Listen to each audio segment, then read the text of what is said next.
Hey, it's Tony Brueski, and this is our week in review over the weekend, taking a look back at some of the most compelling conversations and stories that we've covered for you of the last week. Brand new episodes back Monday morning, bright and early, 5 a.m. here on the podcast.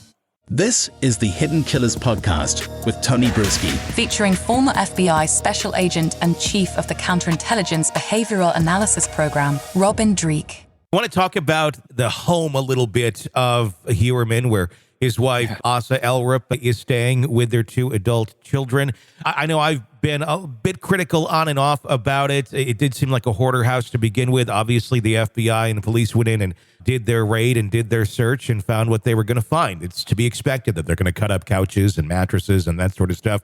It's what they do, especially when you think you have a prolific serial killer on your hand. But what about the cats? This has been brought up a little bit of their, and I get it. You got pets, you're going in, you don't know what you're going to be dealing with. I mean, they didn't shoot the cats or the dogs or anything, but the two cats were sent to a kill shelter when the home was going to be re-released back to the family members who police have already said have nothing to do with this, that they, in fact, are victims as well. Going in, they've made that statement. They know it. Why take the cats to the kill shelter? Is this just someone who was overlooking something and it looks like a very bad PR move? Or could they be a little more gentler when it comes back to turning over a home that innocent people do, in fact, still habitate in? This is a tough one. So what normally happens, and I'll tell you why it's tough in a second. Yeah, I want to hear it. Normally, there's a plan, a very good, solid plan before they even enter the house, because they're going to know the layout of the house the best they can. They're going to know what pets are there. They're going to have a plan to do all the things that seemingly, from what we're hearing in the news, going sideways. What we're hearing in the news now, here's the challenge, is what we're hearing having gone sideways is from a very angry individual. Yeah. And that's the wife. Sure. So we're hearing one side, but I'll tell you what's hurt this is the conviction of the last chief. Because now you're questioning, now it's not like law enforcement's done this great job of finally finding the serial killer. Now we're saying, oh, they should have found the serial killer so much long ago if it wasn't for that guy. And what about the cats? Right. So maybe the entire department is botched up. Sure. But I don't think, I'm not a victim blame guy, but no.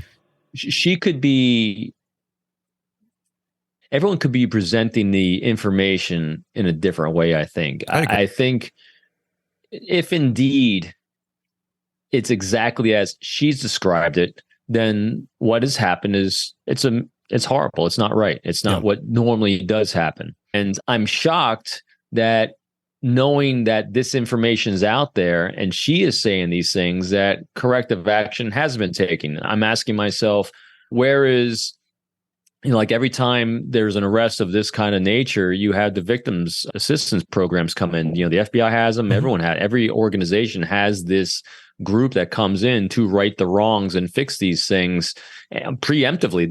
These type of things are automatically part of the planning process for a search, to deal with the aftermath, to deal with the victims, to deal with all these things. So it's kind of shocking that this is coming out in the news. That's why I'm shocked by it. Yeah. So I'm not quite sure whether it's her only or truth or what. Yeah. No, I mean, I question it too. I mean, if it is truth, it is shocking. And it's like, this really could have been avoided easily, but don't know. Honestly, is what has come out. There's been other statements that have been made that have been questionable. And frankly, I think it's too. I'm so sorry, Tony. And it's a seeds of doubt that were planted because of the chief. Yeah, exactly. And I think questionable on her part of her behavior as well, since all of this has gone down. Absolutely. Yeah, there's a lot of not good communication going on. Is the best way to put it. If there is victim assistance programs out there, we know that there are. I'm not questioning their existence. Why have we not seen more of that going on with her and the family? Because they've been out on their front lawn and their porch mostly, claiming that they can't go into their house because it's not inhabitable.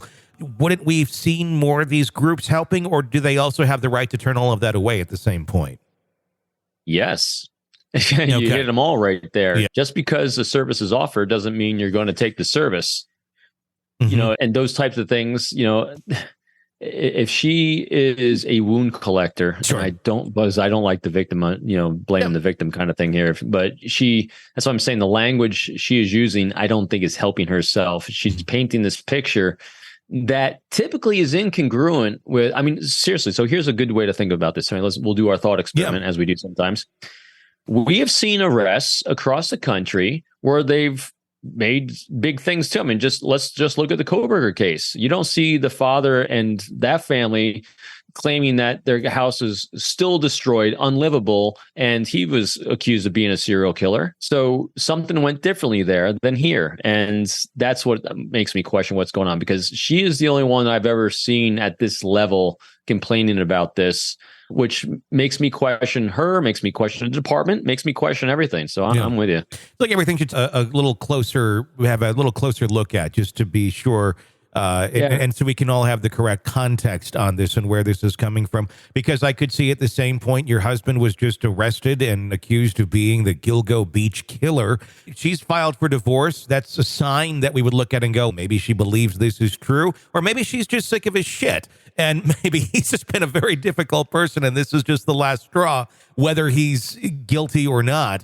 But clearly not happy with him. You would also assume that she's probably in a very angry state of life. And if there's an opportunity to make people look bad, in this case, it would be the police and the FBI that ripped up her home for a good reason, she's going to make an attempt at making them look bad. That's just conjecture, just my opinion. But you could see it being a human behavior that's not too far off the path.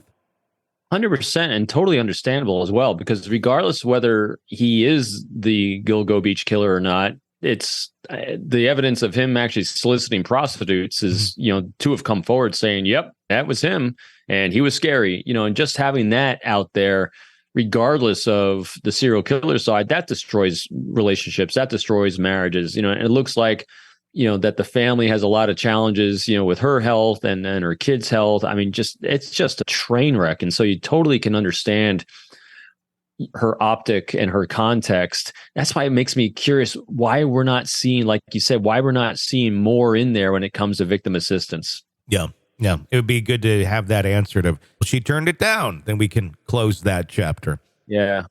This is the Hidden Killers Podcast. Want more? Start binging on all of our true crime podcasts right now through Apple Podcasts and get an ad-free experience when you sign up to be a True Crime Today Premium Plus member exclusively on Apple Podcasts. More of the Hidden Killers Podcast, dropping soon. Press subscribe now.